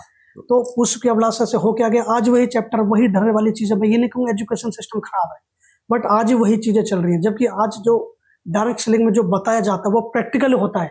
जैसे हम बैठ के कस्टमर से कैसे बात करें वो सिखाया जाता है, कैसे डील करें वो सिखाया जाता है, आपका ड्रेसिंग सेंस कैसे होना चाहिए वो सिखाया जाता है, आपका बॉडी लैंग्वेज कैसे होना चाहिए वो सिखाया जाता है, आपकी पर्सनैलिटी इंप्रूव होती है वो सिखाया जाता है। लोगों को हेजिटेशन होता है, जैसे बहुत से लोग किसी के घर पर रिलेटिव आते हैं तो बच्चे छुप जाते हैं, क्यों? सवाल जवाब करेंगे जो IIM के जी, गेस्ट ना, जी। इसलिए छुप जाते हैं। तो ये इंडस्ट्री आपको सेल्फ कॉन्फिडेंस भर देती है, आप किसी के सामने भी पेश आ सकते हैं, अपनी बातें रख सकते हैं। जैसे होता है कि टाइम मैनेजमेंट हो गया, डिसीजन लेने की पावर हो गई और बड़ी सोच हो जाती है। जी जैसे आज डेट में हम लोग छोटी सी जॉब के लिए सोचते हैं, एक सिंपल सी जॉब लग जाए, एक 2 बेडरूम का फ्लैट हो, एक कार हो, जिंदगी बस बहुत बढ़िया, यही चाहिए। जबकि ये डायरेक्ट सेलिंग उस इंडस्ट्री से और आपको बहुत ऊपर ले जा सकती है। जैसे मैं एक चीज और बता दूंगा, बताए तो मेरे पास अभी 2 साल पहले मैंने 4 व्हीलर का लाइसेंस ऐड कराया है। अभी 2 साल पहले 2 साल पहले मैंने 4 व्हीलर का लाइसेंस ऐड कराया है। ओके जबकि पिछले करीब करीब 22 साल से 2006 मतलब ये करीब करीब 22 साल से मैं वो 4 व्हीलर चला रहा हूँ। और पिछले करीब करीब 14 या 15 साल से मैं मर्सिडीज चला रहा हूँ। आप देखिए, मतलब मर्सिडीज मेंटेन कर रहा हूँ मैं, और पिछले करीब 22 साल से कार मेंटेन कर रहा हूँ, लेकिन 4 व्हीलर का लाइसेंस ही नहीं बनवाया। ये मैं लोगों को जब बताता हूँ, लोग आश्चर्य करते कि यार आपके पास 4 व्हीलर का लाइसेंस नहीं है। इसलिए मैं नहीं बनवाया ताकि मैं लोगों को ये भी बताता था कि मैं जिस मतलब बैकग्राउंड से आता हूँ, उस बैकग्राउंड में मेरी ये सोच ही नहीं थी कभी मेरे पास कार भी होगी, कभी हम कार भी लेंगे। और सही बताऊं तो मजाक वाली बात नहीं है, मैं तो ये भी सोचता था कि दहेज में भी कार नहीं मिलेगी, इसलिए 2 व्हीलर का लाइसेंस ही बनवाया वो। बट अब 2 साल पहले मैंने 4 व्हीलर लाइसेंस ऐड तो कराया। यानी कि ये जो चीज कही जाती है कि इस इंडस्ट्री में काम करने वालों को BMW, मर्सिडीज, ऑडीज मिलती हैं, तो ये सच बात है? या 100% true. I am driving E class Mercedes right now. है ऐसा, मेरी टीम में बहुत सारे लोग हैं जो Mercedes, BMW, Audi, Jaguar maintain. हाँ, मतलब लेकिन बैठे बैठे चीजें ये पॉसिबल नहीं होगी, इसके लिए मेहनत करनी पड़ती है, ट्रेनिंग्स लेनी पड़ती है, अपने आप को तैयार करना पड़ता है, सीखना पड़ता है। जैसे किसान अगर पूरा अपना बीज भी डालते हैं, सिंचाई भी करते हैं, खेती भी करते हैं, अपना देश देखा जाए तो पसीना उसमें डालता है, उसके बाद वो सोना बनकर निकलता है। जी बट यहाँ जो इस इंडस्ट्री में आपकी मेहनत अकेले की मेहनत नहीं है। इस इंडस्ट्री में आपके जो पहले जो लोग जुड़े हैं, आपके सीनियर्स बोल सकते हैं, वो आपके साथ में, आप सक्सेसफुल लोगों को गाइडलाइन, ट्रेनिंग, पूरी की पूरी टीम आपको कामयाब करने के लिए लगी रहती है। इसलिए इंडस्ट्री बहुत बढ़िया है। वरना आप जिस प्रोफेशन में अकेले काम करेंगे, लेकिन यहाँ पर आपके साथ जो टीम, आपके जो सीनियर्स हैं, क्योंकि कहीं ना कहीं उनका भी लाभ है, वो आपको कामयाब करने के लिए पूरा कोशिश करेंगे, ट्रेनिंग में बुलाएंगे, सेमिनार में बुलाएंगे, मीटिंग बुलाएंगे, आपको तैयार करेंगे आगे के लिए, आपके ड्रीम को बड़ा करने के लिए आपकी ड्रीम लिस्ट बनवाएंगे कि ऐसे ड्रीम होनी चाहिए, ड्रीम कैसे लिखें। और ड्रीम लिखने से नहीं होता, उनका फोटो आपके हो सकता है फाइल ऐसी बनवाएं, आपके घर में लगाएं, ताकि विजुलाइज होना चाहिए। हो सकता है ऐसे भी मैंने बहुत बार किया, अपनी टीम को लेकर मैं मर्सिडीज के शोरूम में गया, उनसे मर्सिडीज बैठाया, ड्राइविंग सीट पे वीडियो बनाई। उन्होंने जिंदगी में कभी मर्सिडीज के शोरूम में नहीं सोचा जाएंगे कभी, तो मर्सिडीज के शोरूम में सोचता है तो लेके गए, क्योंकि जाते नहीं। बहुत से लोग ऐसे थे जो कभी होटल में नहीं गए, मैं बहुत से लोगों को 5 स्टार होटल में लेके गया, मैंने दिखाया। तो बेसिकली हम लोगों ने प्रैक्टिकल भी बहुत किया, तो माइंड सेट किया, प्रैक्टिकल किया। तो आज प्रैक्टिकल करते करते आज इस इंडस्ट्री में लोगों की सोच को हमने बदला जी, क्योंकि जो पुरानी सोच थी उस सोच को हमने बदलने में टाइम लगा, और लगता भी टाइम जी बिल्कुल। बट आज वो धीरे धीरे करके इस इंडस्ट्री की ताकत को पहचान कर हमारे साथ हमारी ट्रेनिंग से सीख के आज वो सारे सपने पूरे कर रहे हैं जो उन्होंने देखे भी नहीं थे। जैसे मेरे साथ में एक शख्स है पलवल से, जिन्होंने कभी सोचा नहीं था, एक जैसे आपने देखा होगा राजमिस्त्री, राजमिस्त्री के साथ में एक नीचे होता है बेलदार जिसको बोलते हैं, वो आप सोचते हो क्या सोचते, लेकिन इस इंडस्ट्री में सिर्फ क्यों जुड़े, वो इसलिए इस इंडस्ट्री में जुड़ गए ताकि मैं जो काम करूं मेरे बच्चे ना करें, बस इस बात के लिए कि मैं कम पढ़े लिखा हूं, मेरे ज्यादा पढ़ाई लिखाई नहीं, लेकिन ये बच्चे मेरा काम ना करें। यानी सर के ऊपर आप समझ सकते हैं तसला रख के जो ईंट धोना, ये धोना, तो ये काम मेरे बच्चे ना करें, सिर्फ इसलिए उन्होंने इस इंडस्ट्री में जुड़े। और आज मुझे बताते हो मतलब ये प्राउड भी होता, अच्छा भी लगता है कि करीब करीब मेरे साथ वो 7-8 कंट्री घूमने गए, बहुत और बढ़िया तरीके से लाखों रुपए की इनकम हुई। तो इंडस्ट्री वो है जो कुछ नए लोगों को भी, जिनकी कोई पहचान नहीं होती, पहचान कराती है। बहुत बढ़िया, बहुत बढ़िया, मजा आ गया मतलब। Thank you. ओके, तो सर जैसा कि आपने बताया, मैंने आपसे जब सवाल किया कि क्या डायरेक्ट सेलिंग लोगों को करना चाहिए, तो आपने बताया कि बिल्कुल करना चाहिए, क्योंकि एक अंदर आदमी के कॉन्फिडेंस आता है। लेकिन ये तो मैं और आप कह रहे हैं, क्या गवर्नमेंट ऑफ इंडिया की तरफ से भी इस इंडस्ट्री को लेकर कुछ रूल्स रेगुलेशन बने हैं, कोई एक्ट बना हुआ है? यस, 2016 ये सितंबर के अंदर पूरा प्रॉपर गाइडलाइन आया, पूरा रूल रेगुलेशन है, सारी चीजें बन चुकी हैं। अब ये नहीं कि फंसने फंसाने का धंधा है, आप उस कंपनी को चूज करो जिस कंपनी का पहले लीगल देखिए, उनका फाइनेंशियल बैकग्राउंड देखिए, उनका एजुकेशन सिस्टम देखिए, उनका मैन्युफैक्चरिंग यूनिट देखिए, एजुकेशन सिस्टम कैसा वो देखिए, अचीवमेंट देखिए, उसके बाद अपने आप को जोड़िए। ऐसे नहीं है, बहुत सारी कंपनीज है, मैं किसी का नाम नहीं लूंगा, लेकिन मैं अपनी कंपनी का जरूर बताता हूँ। मैं ऑरोटिक्स लिमिटेड में as a sales and marketing director हूँ, और यहाँ की अगर मैं बात करूँ तो जो कंपनी का ओनर है श्री अर्जुन गुप्ता जी, पेशे से चार्टर्ड अकाउंटेंट है। इसका मतलब लीगली नॉलेज है, नंबर एक। दूसरा अगर बात करूं तो वो 1984 से एलोपैथिक दवाइयों की फैक्ट्री है उनकी खुद की अपनी, तो बैकग्राउंड बहुत सॉलिड है, मैन्युफैक्चरिंग अपनी यूनिट है, जितने भी प्रोडक्ट वो रिसर्च एंड डेवलपमेंट खुद का अपना है, सारे रिसर्च बेस्ड प्रोडक्ट है, रिजल्ट उनसे बहुत अच्छा आ रहा है। तो ऐसे नहीं है, आज बहुत सारे लोग हैं जो एथिकली काम कर रहे हैं, क्योंकि इनका 2 times Guinness of world record में नाम है, चाहते कि हमारा बढ़िया काम हो। तो आज नाम की तो है ऑलरेडी, मतलब पैसा तो बहुत इनके पास में, बट ये नाम के लिए इस इंडस्ट्री में जुड़े, अपना कंपनी सिस्टम शुरू किया। बहुत बढ़िया सर, बहुत बढ़िया। तो यानी कि गवर्नमेंट ऑफ इंडिया की गाइडलाइंस भी है, तो फिर ऐसा क्यों है कि लोग उन गाइडलाइंस होने के बावजूद भी गलत प्लेटफॉर्म में फंस जाते हैं और अपना नुकसान करते हैं और उसके बाद बदनाम करते हैं इस इंडस्ट्री को? एक्चुअली हिंदुस्तान लोगों को एक आदत है अपना मरा हुआ सांप ने किसी गले के फेंकना, किसी को ब्लेम करना। आपने देखा ना, कभी ऐसा करते हैं, ब्लेम करते हैं लोग, तूने, जबकि एक 3 उंगली उसकी तरफ है, तो खुद जिम्मेदार है वो। पहली बात तो गाइडलाइन बच चुकी है, जैसे मैंने स्टार्टिंग बोला था कि बहुत से हिंदुस्तान में ना, जो हिंदुस्तानी लोग ना काम करने वाले हैं, फ्री का मिल जाए, तो ज्यादातर लोग फ्री वाले कॉन्सेप्ट में चले जाते हैं, डबल ट्रिपल के कॉन्सेप्ट में चले जाते हैं, मेहनत ना करने, इन्वेस्टमेंट में चले जाते हैं कि बस रातों रात आना चाहिए, क्लिक पे आना चाहिए, डेली आना चाहिए, उसमें चले जाते हैं। और आपको पता है इस दुनिया में कोई भी डबल नहीं करता है, तो कहीं ना कहीं भगना ही, और वो भगता है तो फिर किसी पे, क्योंकि अगर मेरी मान लेते कोई बंदा फंसा, अब ये तो नहीं कहेगा ऐसे हुआ, तो कहते कंपनी भाग गई।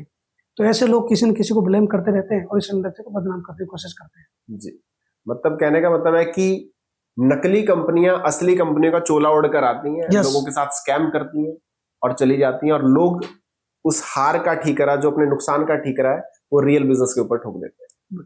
बिल्कुल सही बात है। ओके, तो दोस्तों, जैसा कि राजपाल सर ने बताया कि ये इंडस्ट्री कोई स्कैम नहीं है, हर चीज के 2 पहलू होते हैं, आप केवल एक पहलू को देखते हैं कि हाँ ये भी उसी तरह की कंपनी है। लेकिन गवर्नमेंट ऑफ इंडिया की गाइडलाइंस आ चुकी है भाई, और वो गाइडलाइंस क्या है उसका डिस्क्रिप्शन में आपको लिंक मिल जाएगा। तो गवर्नमेंट ऑफ इंडिया की प्रॉपर गाइडलाइंस आ चुकी है, तो गाइडलाइंस फॉलो करने वाली कंपनी का अगर आप हिस्सा बनते हैं तो कभी आपके साथ स्कैम हो ही नहीं सकता। लेकिन लोग अपने कच्चे लालच के चक्कर में कि भाई आज 100 रुपए लगाऊं और कल 200 रुपए हो जाए, उस लालच के चक्कर में कहीं ना कहीं इस इंडस्ट्री में नुकसान करते हैं। तो ये आपके नुकसान होने का कारण है। बहुत बढ़िया सर, तो हमने गवर्नमेंट की गाइडलाइंस भी समझ ली इस इंडस्ट्री के बारे में सर आपसे। तो अब जो मेरा अगला सवाल है सर आपसे, वो ये है कि आज अगर कोई व्यक्ति इस इंडस्ट्री का हिस्सा बनना चाहे तो क्या उसके लिए कोई अपॉर्चुनिटी है, या अब ये इंडस्ट्री क्लोज होने की तरफ है? जैसे हर इंडस्ट्री का एक सैचुरेशन पॉइंट आता है, शुरू में इंडस्ट्री ग्रो करता है, फिर डाउनफॉल होता है। तो क्या ये इंडस्ट्री अभी बूम की तरफ है, डाउनफॉल की तरफ है? क्या लोगों के लिए इस इंडस्ट्री में अभी भी अपॉर्चुनिटी बाकी है? जैसा कि अभी हमने बताया कि गवर्नमेंट की प्रॉपर गाइडलाइन आने के बाद अब ये इंडस्ट्री 100% बूम पर है, क्योंकि पहले तो अनएथिकली चल रही थी, कुछ प्लेटफॉर्म ऐसे थे जो अनएथिकल चल रहे थे, बट गवर्नमेंट की प्रॉपर गाइडलाइन आने के बाद अब ये वाकई में बूमिंग इंडस्ट्री बनने जा रही है। और सबसे पहली बात तो अब प्रॉपर सिस्टम बन चुका है, पूरी प्रॉपर ट्रेनिंग के साथ लोग कामयाब हो रहे हैं, तो आज बेटर है। जैसे मान के चलते हैं 1990 में एक टेक्नोलॉजी आई, जब 2000 आया तो 2000 में जो 2000 यानी 1990 की टेक्नोलॉजी पुरानी हो गई। उसी तरीके से जब आगे बढ़ते हैं तो 2000 की जो टेक्नोलॉजी थी, जब 2010 आया तो 2000 की टेक्नोलॉजी जीरो हो गई, यानी कम हो गई, पुरानी हो गई। सेम उसी तरीके से ये इंडस्ट्री हिंदुस्तान के अंदर करीब करीब 30 साल हो चुके हैं। आप सोचो 30 साल में करते करते आज जो हमारे पास में छन के निकला है, इतना बढ़िया प्लेटफॉर्म, इतना बढ़िया छन के मिलता है। आज इसकी जो अगर मैं बात करूं पूरे ग्लोबली, वो करीब करीब 15 लाख करोड़ की है ग्लोबली अगर मैं बात करूं।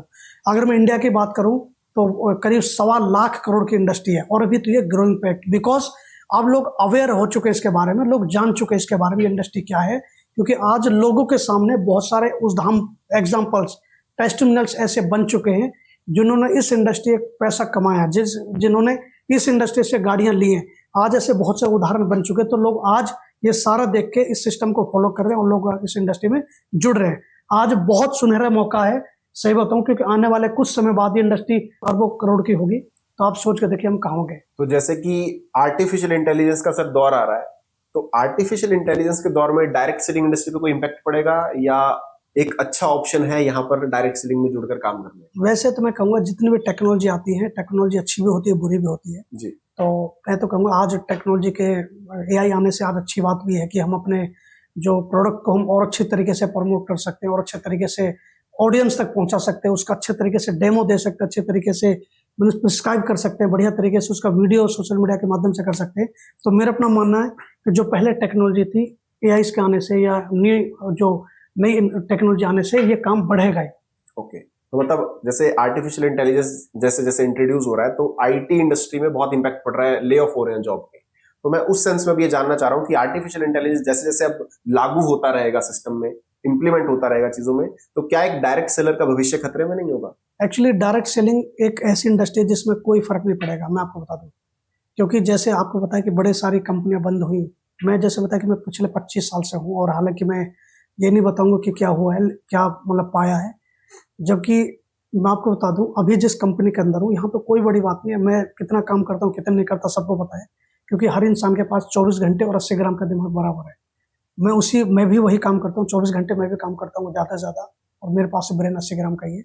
लेकिन फिर भी आप देखिए एआई आने से मेरा आज 15-16 लाख रुपये महीने की इनकम है, तो आपको देखिए कोई फर्क नहीं पड़ता है। जबकि मुझे पता है एआई आने से और बढ़ेगा, क्योंकि आज जैसे मेरे पॉडकास्ट है, मुझे पता है कि मेरे जिंदगी का एक पहला इंटरव्यू था, एक सेकंड इंटरव्यू, मैंने आज तक इंटरव्यू नहीं दिया कभी भी, या पॉडकास्ट की बात करूँ। हालांकि मैं बताना जरूर चाहूँगा, जब मैंने 12th किया तो फादर ने सोचा कि कहीं एक काम करते हैं, अभी थोड़ा सा टाइम है 3-4 महीने, तो कहीं ना कहीं जॉब कर लेते हैं। तो एक जगह पड़ती है ओखला फेज 3, मैं वहाँ पे किसी के कहने से अपना ये रिज्यूम दिया, क्योंकि मेरा 12th हो चुका था, कॉलेज में गया था मैं। तो जब मैं अपना रिज्यूम दिया, तो रिज्यूम देने के बाद जब मैं घर पे आ गया तो 4-5 दिन बाद मुझे बुलाया गया ग्रेटर कैलाश GK1 में गया मैं अपने इंटरव्यू देने के लिए। तो जब मैं वहाँ ढूंढते ढूंढते उस प्लेस पे पहुँचा, क्योंकि जो उनका ऑफिस था वो तो यहाँ पर था, क्या नाम, ओखला फेज 3 में, बट जो जहाँ मेरा इंटरव्यू होना था वो GK में होना था, ग्रेटर कैलाश। जब मैं वहाँ पहुँचा तो मैंने बताया कि ऐसे मैं राजपाल, तो एक मैडम थी, क्यूब बने होते हैं क्यूब ना, तो एक मैडम ने बुलाया, प्लीज़ बैठिए। तो ऐसे मेरे सामने बैठ गई, तो मुझसे पूछा, मैंने बोला कि मैम मैं इंटरव्यू के लिए आया हूँ, जॉब के लिए। तो उनका अच्छा जी प्लीज़ बैठिए, मैं बैठ गया। तो मेरा जो रिज्यूम था उनके सामने रखा हुआ था, जिसमें मेरा जो बायोडाटा बोलते हैं सामने रखा हुआ था, वो लिखने लगी। उन्होंने बोला what are doing mister Rajpal, मैं नथिंग करा हुआ। तो उनको लगा कि यू डोंट नो इंग्लिश। तो अच्छा, जाहिर सी बात है कि बिकॉज हम लोग हिंदी मीडियम से पढ़े लिखे थे, तो मैंने बोला कि मैम आई नो इंग्लिश, मतलब I can understand, but I have hesitation to speak. तो उन्होंने बोला कि राजपाल जी पहली बात तो चलिए कोई नहीं, एनीवे बात करते कंटिन्यू करते। तो उनको बोला कि एक्चुअली हमारे जो क्लाइंट्स हैं सारे फॉरनर्स हैं, और क्योंकि इंग्लिश तो चाहिए। मैंने बोला कि मैम समझ सकता हूँ, बट बोलने में थोड़ी दिक्कत है, बाकी धीरे धीरे मैं प्रैक्टिस कर लूँ, कोई बात नहीं। उनका चलिए डन। तो मेरा रिज्यूम पे लिखने लगे विच यूर पास 10th एग्जामिनेशन। तो मैंने बताया कि 1990, जैसे बताया। 12th कब किया मैंने बता दिया। ग्रेजुएशन की बात चली थी कब बताया। तो उसके बाद बोली, क्लोज करने के बाद कह रहा मिस्टर राजपाल, हम आपको किसी धोखे में रखना चाहते। तो अच्छा, हम मुझसे एक सवाल और पूछा था कि अगर हम आपको इफ आई सेलेक्ट हो तो हाउ अर्न, कितना कमाना चाहोगे। तो मैंने अपने पूरे मोहल्ले में देखा, कोई 3000, कोई 4000, कोई 5000 की जॉब कर रहे थे। मैंने बोला 8000। ये बात मतलब आप सोच के देखिए करीब करीब 25-26 साल पुरानी है। तो मैंने बोला 8000। तो मेरा उस पर लिखा था रिज्यूम पे 8000। चलिए अगर हम आपको सिलेक्ट करते हो किस पोस्ट के लिए जाना चाहोगे। एक्चुअली मैं उस समय शॉर्ट हैंड किया करता था, टाइपिंग शॉर्ट हैंड, तो मेरा अच्छा स्पीड था। तो मैंने बोला एज ए टाइपिस्ट, तो क्योंकि जो कर रहा तो बंदा वही बोलेगा, तो उन्होंने लिख दिया था टाइपिस्ट। 5-10 मिनट का इंटरव्यू खत्म हुआ, बोले मिस्टर राजपाल हम आपको किसी धोखे में रखना नहीं चाहते। एक्चुअली पहली बात तो यहाँ कोई टाइपिस्ट वाले है नहीं, नंबर 1। दूसरी बात, यहाँ जो शुरुआत इंग्लिश सारे होते हैं फॉरनर, चलो हम भी एक्सेप्ट करते हैं, वो भी हमें चलो होता चल रहा है देख लेते, लेकिन एक्चुअली यहाँ पे जो शुरुआत है ना, वो सैलरी 18,000 से है। जो बेसिक है हमारा ये पियून, उसकी सैलरी 18,000 है, और आपने 8,000 बोला है। अगर आप 25-30,000 बोलते तो हमको ये लगता कि आप इतना रखते हैं जिगर ना, आपको डिजर्व करते हैं 25-30,000 के लिए। जब खुद ही 8,000 के लिए बोल रहे तो आप सोचो क्या होगा। मेरा जिंदगी का पहला इंटरव्यू था, मैंने कसम खाई जिंदगी में इंटरव्यू दूंगा। क्योंकि 8,000 तब मुझे पता लगा जिंदगी में बड़ा बोलना चाहिए, तो बड़ा मतलब वो आपका जिंदगी का पहला इंटरव्यू था, और आज ये सेकंड दूसरा। आज है, दूसरा है आज। बहुत बढ़िया, बहुत बढ़िया। तो सर ने कभी इंटरव्यू नहीं दिया क्योंकि भाई वहां पे सर मैंने पता ही नहीं था। इंटरव्यू बहुत लिए, मैंने कसम खाई आज मैं इंटरव्यू दूंगा, इंटरव्यू लूंगा। ओके, बहुत बढ़िया, बहुत बढ़िया। तो मतलब वहां से लेकर आज 8,000 रुपए से लेकर 8,000 रुपए की डिमांड से लेकर 15-16 लाख रुपए महीने कमाने तक के सफर पे आज पहुंचे आप, डायरेक्ट सेलिंग इंडस्ट्री की वजह से। यस यस, बहुत बढ़िया, बहुत बढ़िया। तो सर अब थोड़ा सा और तेजी से बढ़ते हैं आगे। तो अब मेरा सवाल है कि जैसे बहुत सारे लोग, जैसे आपने भी देखा होगा कि लोग इस इंडस्ट्री का हिस्सा तो बन जाते हैं कहीं ना कहीं, लेकिन 90% जो आंकड़े कहते हैं कि लोग फेल है। तो क्या ये सच है कि जो ऊपर ऊपर के लोग इस सिस्टम का हिस्सा बनते हैं वही बेनिफिट कमा पाते हैं, नीचे के लोगों के लिए उतना अपॉर्चुनिटी नहीं होता? इसको हम ऐसा समझते हैं, हम एक क्लास का एग्जांपल लेते हैं जी। एक क्लास में मान लेते हैं, चाहे वो कोई भी क्लास हो सकती है, 1st, 2nd, 3rd, 4th, 10th तक मान लेते हैं।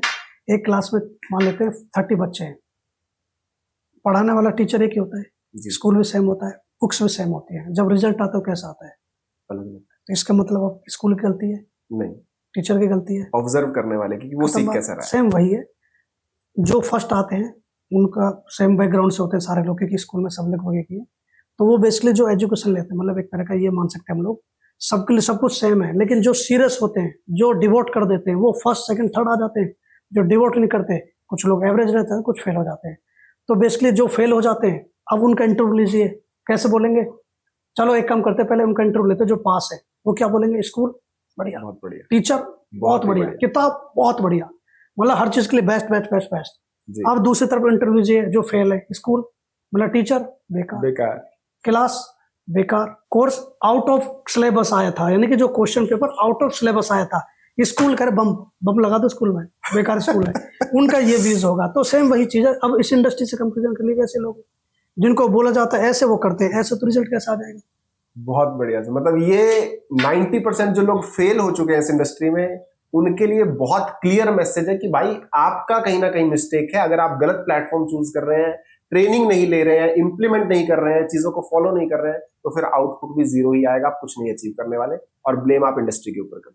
बहुत बढ़िया सर, मजा आ गया मतलब, राइट। तो अब सर मैं ये जानना चाहता हूँ कि जैसे मार्केट में बहुत सारी डायरेक्ट सेलिंग प्लेटफॉर्म चलते हैं, कुछ फेक चलते हैं, कुछ जेन्युइन चलते हैं, तो रियल डायरेक्ट सेलिंग प्लेटफॉर्म और फेक डायरेक्ट सेलिंग प्लेटफॉर्म को पहचानने के कोई 3 ऐसे टिप्स जो हमारी ऑडियंस को फटाफट आप दें, जिससे कोई आदमी ये समझ सके कि हाँ यार ये जेन्युइन कंपनी होती है और ये फेक कंपनी होती है। तो इसको हम ऐसा समझ सकते हैं, जैसे हम लोग बहुत टाइम से ट्रेनिंग देते हैं 4P। 4P मीन्स पहला P होता है प्रोफाइल, दूसरा P होता है प्रोडक्ट, तीसरा P होता है पे आउट या प्लान, और चौथा P होता है प्रोडक्ट पे आउट। तो 4P होते हैं। तो किसी कंपनी का पहले देखिए उनका प्रोफाइल कैसा है, उनका बैकग्राउंड कैसा है। बहुत से कंपनियां चल रही है लेकिन उनका ऑफिस ही नहीं है। ओके, हाँ, ऑफिस ही नहीं, बस वेबसाइट है चल रही है ना। तो पहले उनका देखिए प्रॉपर ऑफिस है या नहीं है उनका। फिर देखिए एजुकेशन सिस्टम कैसा है उनका। देखिए उनका बेसिकली मैन्युफैक्चरिंग यूनिट कैसा है, कि आपने खुद का मैन्युफैक्चरिंग यूनिट है या नहीं है। उसके बाद देखिए उनका पे आउट सिस्टम कैसा है, क्या जो कमिट करते हैं 1 साल 2 साल 3 साल में। हाँ, कोई बिजनेस बताया जाता है, ये प्रोडक्ट बिजनेस बताया जाता है, हाँ, ये प्रोडक्ट, क्योंकि प्रोडक्ट देखिए क्या प्रोडक्ट के जो रिजल्ट्स हैं वो रिजल्ट ओरिएंटेड है या नहीं है। उनके बेसिकली प्रोडक्ट का रिजल्ट देखिए, प्रोडक्ट के रिजल्ट है या नहीं है, जेन्युइन है। उसके बाद देखिए जो कमिट करते हैं कि हमारा पे आउट सिस्टम है, आइदर वो वीकली हो या मंथली हो। तो पहले उनका पे आउट सिस्टम देखिए, उनका जो पे आउट मान लेते हैं कंपनी 3 साल से चल रही है और वीकली पे आउट है, तो आप चेक कीजिए क्या कंपनी का वाकई में वीकली पे आउट जा रहा है नहीं जा रहा है, नंबर 1। दूसरा देखिए उनका बेसिकली जो बोला जाता है कमिटेड, कंपनी गवर्नमेंट की साइड पर अपने जो डॉक्यूमेंट्स एंड लीगल जो फॉर्मेलिटीज वो पूरी है या नहीं है। तो ऐसी बहुत सारी चीजों को देखने के बाद ये बता सकते हैं कंपनी ये जेन्युइन है और ये जेन्युइन नहीं है। तो मतलब आपके हाथ में ही है सही प्लेटफॉर्म को पहचानना या गलत प्लेटफॉर्म को पहचानना, और उसके बाद भी अगर आप गलत इंडस्ट्री में गलत प्लेटफॉर्म का हिस्सा बन जाते हैं तो ये आपका खुद का लैक ऑफ नॉलेज है, ना कि इंडस्ट्री का लैकिंग है। यस। ओके, बहुत बढ़िया। तो सर मेरा अगला सवाल आपसे ये है कि जैसे आज तक आपका 25 साल का करियर इस इंडस्ट्री में हो चुका है, तो आपने लाखों लोगों को ट्रेनिंग दिया होगा, तो 90% लोग फिर भी फेल हैं। तो वो लोग जो फेल हैं वो कौन सी ऐसी कॉमन 3 मिस्टेक करते हैं जिसकी वजह से वो फेल है इस इंडस्ट्री में? सबसे पहली चीज, वो सिस्टम को फॉलो नहीं करते हैं। ओके, क्योंकि सिस्टम मैन है। अब हम बोलते हैं फॉर एग्जांपल लिस्ट बनानी है, नहीं बनाई, लिस्ट क्या होता है? अपने लोगों के नाम, जैसे हम हर आदमी लिस्ट बनाता है। अगर मान लेते हैं विकास जी आपके बच्चे का जन्मदिन होगा तो लिस्ट बनाओ किसको बुलाना है। जी बिल्कुल, ये लिस्ट हो गई है ना। बर्थ मान लेते हैं शादी हो गई तो लिस्ट बनाते हैं। हर चीज के लिए नाम लिखते हैं हम लोग पहले, किसको बुलाना है, किसको इनवाइट करना है, किसको नहीं करना है। तो सिस्टम को फॉलो नहीं करते हैं। जिन्होंने सिस्टम को फॉलो किया, मतलब अडोप्ट किया है, वो एक लोग कामयाब है। बिना सिस्टम के चल रहे होते हैं। अब हम बोलते हैं कि ऐसा काम करना नहीं किया, हम बोलते हैं लिस्ट बनाए नहीं बनाई, हम बोलते हैं फाइल बनाओ नहीं बनाई, हम बोलते हैं ट्रेनिंग अटेंड करो, इस कॉन्सेप्ट के बारे में सीखो, नहीं सीखते हैं। हम बोलते हैं बुक्स पढ़ो, नहीं पढ़ते। हम बोलते हैं कि जूम मीटिंग बनाओ, नहीं आते हैं। तो ऐसे बहुत सारी चीजें जिनकी वजह से वो कामयाब नहीं होते और फिर बाद में ब्लेम इस इंडस्ट्री को करते हैं। इंडस्ट्री को करते हैं, कंपनी को करते हैं, सीनियर को करते हैं। तो ये वो लोग हैं जो ब्लेम करते रहते हैं।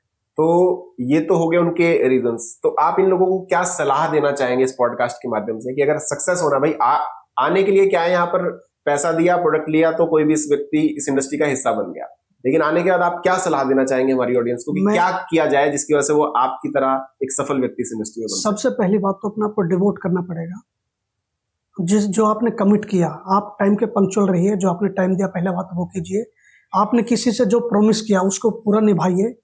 जो सिस्टम उसको फॉलो कीजिए। और 2 चीज और जरूर करनी है, क्योंकि पिछले 25 साल में मैं सिर्फ 2 चीज़ की वजह से आज यहाँ तक पहुँचा हूँ। पहला है कंसिस्टेंसी, मैंने इस काम को कंटिन्यू किया, मतलब कभी नहीं छोड़ा। सुबह उठ कर जो मेरा रूटीन होता है वो होता ही है। और दूसरा पेशेंस, कंसिस्टेंसी और पेशेंस, ये 2 चीज़ें हैं। अगर आप ये रखेंगे तो मैं आपको ये आश्वासन देता हूँ, जिंदगी में वो सारे ड्रीम पूरे कर पाएंगे जो आपने सोचे। बहुत बढ़िया, बहुत बढ़िया। तो डायरेक्ट सेलिंग इंडस्ट्री के बारे में, यानी कि सर की प्रोफेशनल लाइफ से लेकर डायरेक्ट सेलिंग इंडस्ट्री से जुड़े हर राज के बारे में आज के पॉडकास्ट में हमने जाना, और मुझे तो बहुत मजा आया। सारी किस्से कहानियां सुन के, सर की इंडस्ट्री में एंट्री कैसे हुई उस चीज को सुनकर, कैसे कैसे चैलेंजेस को आपने फेस किया, कैसे कैसे ओवरकम किया, और आज महीने के 15 से 16 लाख रुपए के पे आउट पे सर है, और बहुत ही जबरदस्त इनकम होता है एक आम व्यक्ति के लिए। बहुत सारे लोगों का तो मेरे ख्याल से ये 6 साल का पैकेज होता है ना। 6 साल का पैकेज, 3,000 रुपए महीना, 3 लाख रुपए सालाना है, तो 6 साल में वो 15-18 लाख रुपए कमाता है। तो वो पे आउट सर इस इंडस्ट्री की बदौलत महीने का कमा रहे हैं। तो यानी कि इस इंडस्ट्री में दम तो है, बशर्ते आपको जैसा जैसा सर ने चीजें बताई वो फॉलो करनी पड़ेगी। तो प्रोफेशनल लाइफ के बारे में हमने समझ लिया, डायरेक्ट सेलिंग इंडस्ट्री के बारे में हमने सर ने समझ लिया। अब मैं, जैसा मैंने आपको शुरू में कहा था कि राजपाल सर जो आपको प्रोफेशनल इंडस्ट्री में दिखे हैं, वो तो उनसे तो हमने आपको रूबरू करवा दिया। अब मैं थोड़ा सा पर्सनल लाइफ की तरफ चलूंगा सर से, है ना, कि सर के क्या शौक है, क्या हॉबीज है। तो थोड़ा सा एक रैपिड फायर फटाफट हम खेलते हैं सर। तो सबसे पहले तो मैं जानना चाहूंगा सर, आपके हॉबीज क्या, आपके शौक क्या है? मेरा शौक है नई नई गाड़ी खरीदना। ओके। मेरा शौक है म्यूजिक सुनना।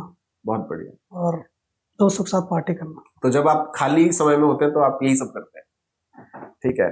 कोई एक ऐसा हिडन टैलेंट जो आपकी ऑडियंस को आज तक ना पता हो, आपके टीम मेंबर्स को आज तक ना पता हो कि यार राजपाल सर के अंदर ये टैलेंट भी है? वैसे तो देखो, होता क्या है, दुनिया में हर आदमी में टैलेंट होता है। मेरा अपना मानना है कि जितने दुनिया है उतने ही क्वालिटी है जी। जैसे एक शख्स है के समझ गए ना, किरण, तो वो टैलेंट से आज आपको बताया कि आइकन है। तो दुनिया में सबके अंदर टैलेंट है।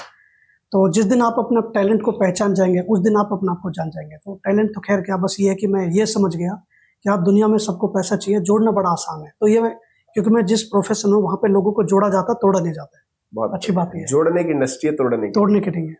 तो मतलब आपका जो हिडन टैलेंट है वो यही है कि आप लोगों को पढ़ना सीख गए और लोगों को जोड़ना सीख गए, जिसकी वजह से आप यहाँ पर। मैं सिर्फ ये समझ गया बंदे को क्या चाहिए, मैं विदिन 5 मिनट के अंदर अंदर सामने वाले को समझ जाता हूँ कि जरूरत क्या है। बहुत बढ़िया।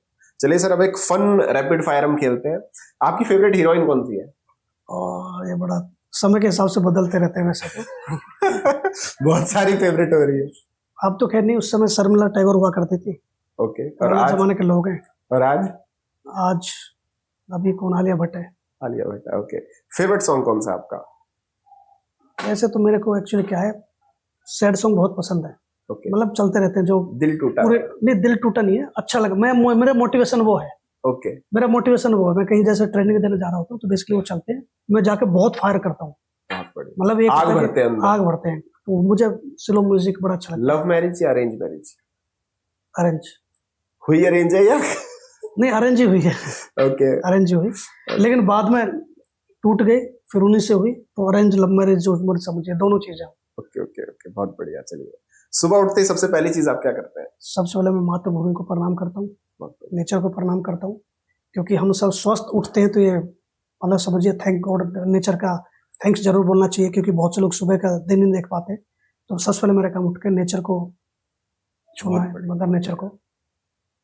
टाइम मशीन अगर आपको मिल जाए तो आप कौन से समय में जाना चाहेंगे? मैं अपने गांव जाना चाहूँगा बचपन में, क्योंकि जिंदगी के जो बचपन था ना वो अलग ही था। मतलब वो खेत, वो सही बताऊँ तो मैं एक्चुअली भैंस का दूध निकाल सकता हूँ, तो निकालते थे वो चीज़ें, वो याद है। मतलब आज भी ऐसा लगता है कि काश वहाँ जाएं और वो जिंदगी जिए, वो लम्हा जिए।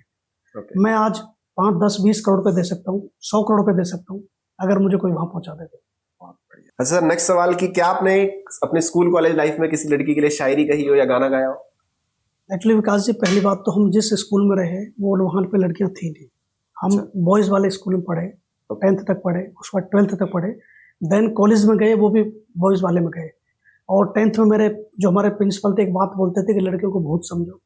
अच्छा, लड़कियां भूत होती हैं? लड़कियां भूत होती हैं। अब तो वो ब्रेन में चला गया, भूत होती है, इसलिए कभी जिंदगी में भूत को कभी शेर सारे सुनाई नहीं, तो नहीं सुना पाए। लेकिन हाँ, जब शादी हुई तो अपनी वाइफ को जरूर एक शेर सुनाया था।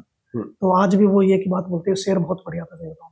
ओके, शेर बहुत बढ़िया था, सुना देता हूँ, ऐसा बोला तो। जी सुना दीजिए, बिल्कुल सुना दीजिए। महफिल ना होती, नजारे ना होते, महफिल ना होती, नजारे ना होते। महफिल ना होती, नज़ारे ना होते, यूं चांद के पहलू में सितारे ना होते, इसलिए करता हूं मैं उसका नाम लेके कि आपकी परवाह, क्योंकि आपके जैसे सारे नहीं होते। क्या बात है, बहुत बढ़िया। बीच में डैश है, वैसे तो मैं सबको फिट कर सकता हूँ वहां पे, लेकिन वो उनके लिए सुनाया था। वाह, मतलब देख लो, ये डायरेक्टर, ये खूबी होती है एक सेल्स एंड मार्केटिंग डायरेक्टर की, वो जगह का नाम नहीं लिया किसी का कि सबको डेडिकेट हो रहा है। बहुत बढ़िया।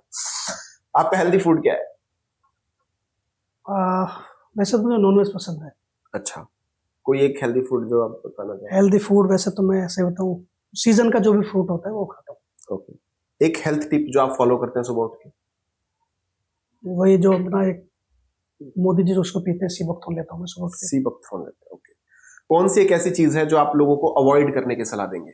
मैं लोगों को फास्ट फूड की वो करूँगा, फास्ट फूड अवॉइड कीजिए। अवॉइड कीजिए। हाँ, बर्गर पिज्ज़ा वगैरह ये जितना हो सके इनसे दूर रहिए, या मैगी चाउमीन वगैरह इनसे दूर रहिए। तो सर, बहुत मजा आया आपसे डायरेक्ट सेलिंग के बारे में पॉडकास्ट पे बातचीत करके, और उम्मीद करता हूं कि हमारी ऑडियंस को भी बहुत सारे सवालों के जवाब मिले होंगे कि सही डायरेक्ट सेलिंग इंडस्ट्री क्या है और फेक स्कैम करने वाले प्लान्स क्या होते हैं, राइट। यानी कि ओवरऑल अगर मैं बात करूं तो गवर्नमेंट ऑफ इंडिया की तरफ से सभी तरह की गाइडलाइंस बन चुकी है। लाइक अगर मैं बात करूं, जब 2000 रुपए का असली नोट मार्केट में आया तो नकली भी आ चुका था।